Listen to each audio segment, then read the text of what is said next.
Pour cette première vidéo, on va se concentrer sur la base, en posant une question simple, à savoir, le cannabis, c'est quoi ? Car oui, avant d'être considéré comme une drogue, un médicament ou bien même une ressource, le cannabis est avant tout une plante. Je ne m'attarderai pas sur tout ce qui concerne la linguistique, l'histoire, les différents usages, la prohibition, ses impacts culturels, tout ça. Tous ces sujets seront développés dans d'autres vidéos. Aujourd'hui, nous allons nous concentrer uniquement sur la botanique du cannabis, ses origines, ses formes, sa sexualité et ses interactions avec l'environnement. Allez, c'est parti!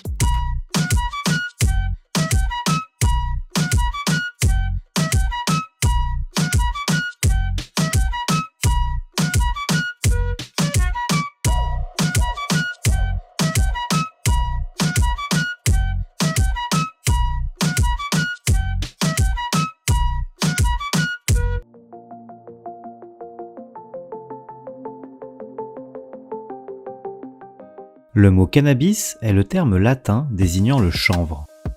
Comme je l'ai dit dans l'introduction, il s'agit avant tout d'une plante, et plus précisément d'un genre de plante qui appartient à la famille des Cannabacées, une famille de plantes à fleurs qui serait apparue il y a environ 80 millions d'années en Asie centrale, se répartissant ensuite partout sur la planète. Dans une prochaine vidéo, je reviendrai plus en détail sur l'histoire et les origines du cannabis, ainsi que sur sa diffusion dans les régions tempérées et tropicales du monde entier. Dans la famille des Cannabacées, on retrouve également le houblon, ce même houblon qui apporte arôme et saveur à la bière. Mais pour bien comprendre ce qu'est le cannabis, il faut d'abord revenir sur les premiers scientifiques qui ont essayé de lui donner un nom et une identité. Au XVIIIe siècle, en Suède, Carl von Linné, le père du concept de biodiversité, a été le premier à classifier le cannabis de manière scientifique.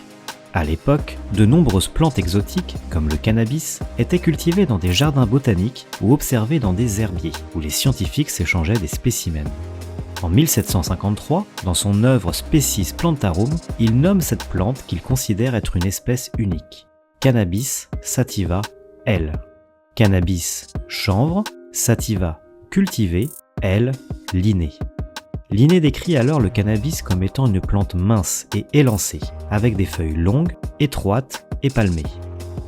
Quelques années plus tard, en 1785, le botaniste Jean-Baptiste Lamarck observe un spécimen de cette plante en provenance d'Inde. Lamarck note alors une morphologie distincte, une plante plus trapue, aux feuilles d'un vert plus foncé, adaptée aux montagnes et au climat aride. Il propose un nouveau nom, Cannabis indica, cannabis chanvre, indica indien.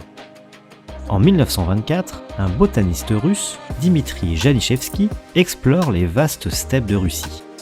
Au milieu de la végétation, il découvre une forme de cannabis que personne n'avait encore décrite. Une plante plus petite, robuste, capable de survivre dans des conditions extrêmes. Janiszewski décide de la nommer Cannabis ruderalis. Cannabis chanvre, ruderalis ruderal, du latin rudera qui signifie ruine ou décombre. Il fait référence aux plantes qui poussent spontanément dans des sols perturbés ou pauvres. Cette nouvelle variété ne dépend pas du cycle de lumière pour fleurir, mais de son propre cycle de vie, via une floraison automatique. Une particularité qui lui permet de s'adapter aux étés courts et aux hivers rigoureux des régions septentrionales.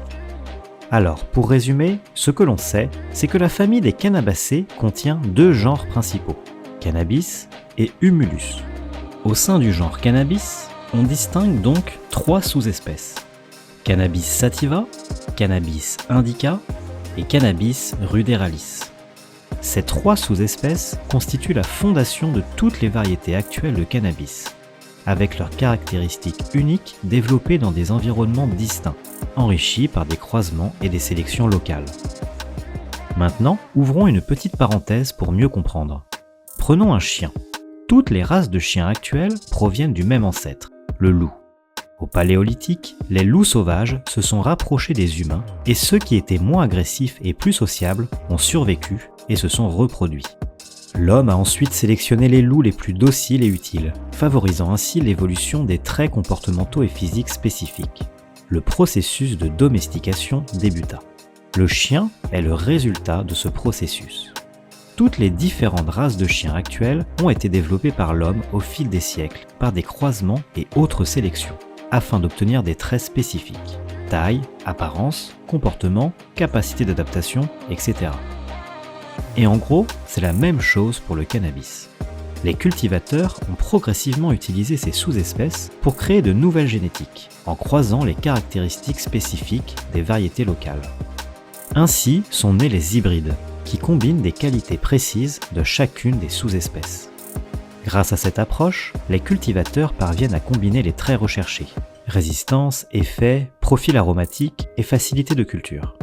Les variétés modernes utilisent parfois des gènes de ruderalis, en particulier pour les variétés autofleurissantes, qui fleurissent selon leur âge et non en fonction de la lumière. Chacune de ces 3 sous-espèces sont à l'origine des landraces.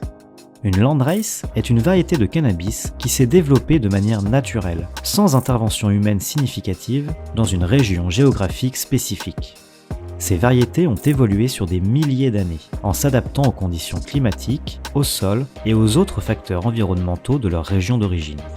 Elles représentent des génétiques pures et stabilisées, uniques en termes de caractéristiques physiques, chimiques et génétiques.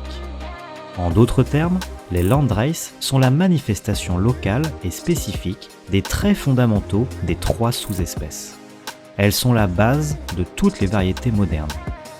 Une landrace issue de montagnes arides, comme l'Hindu Kush, sera compacte, robuste et offrira beaucoup de résine pour se protéger des conditions difficiles. Une landrace tropicale, comme la thaï, en revanche, sera élancée, avec de longues feuilles fines et une floraison plus longue, pour s'adapter à des journées ensoleillées et humides. Chaque landrace possède un profil chimique distinct, souvent lié à son environnement naturel. Cela donne des arômes, des saveurs et des effets uniques. Par exemple, le Durban poison en Afrique du Sud, connu pour ses effets stimulants et des arômes épicés. Les landraces reflètent une région, une culture et souvent des pratiques agricoles ancestrales.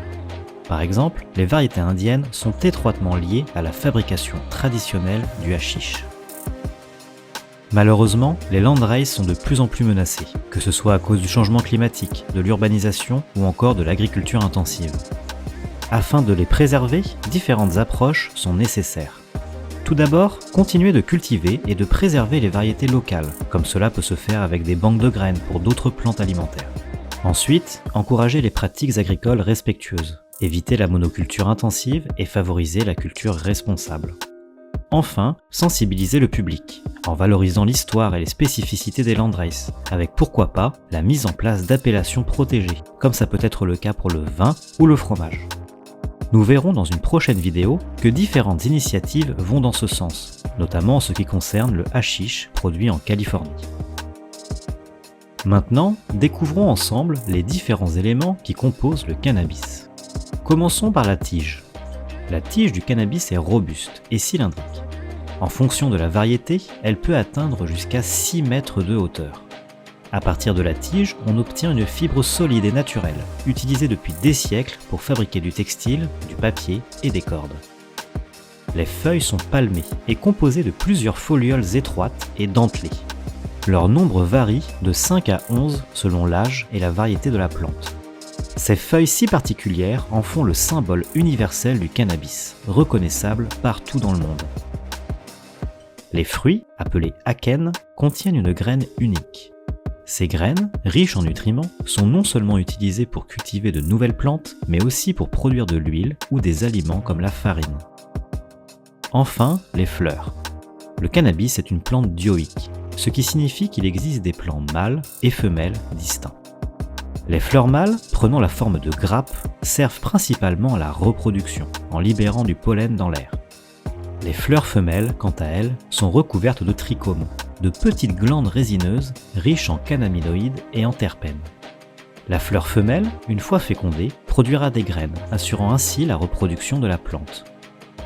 En l'absence de fécondation, les fleurs femelles ne produisent pas de graines et investissent plutôt leur énergie dans la production de résine, conduisant à une augmentation significative de la production de trichomes. Trichomes, terpènes, cannabinoïdes, je reviendrai en détail sur tous ces sujets dans une autre vidéo. Si vous souhaitez creuser davantage le sujet, je vous conseille la lecture du livre « La botanique du cannabis » de Robert Connell Clark. Il s'agit à ce jour d'un des ouvrages les plus complets sur le sujet. Le cannabis, bien avant d'être objet de débats ou d'usages multiples, est avant tout une plante fascinante, témoin de millions d'années d'évolution.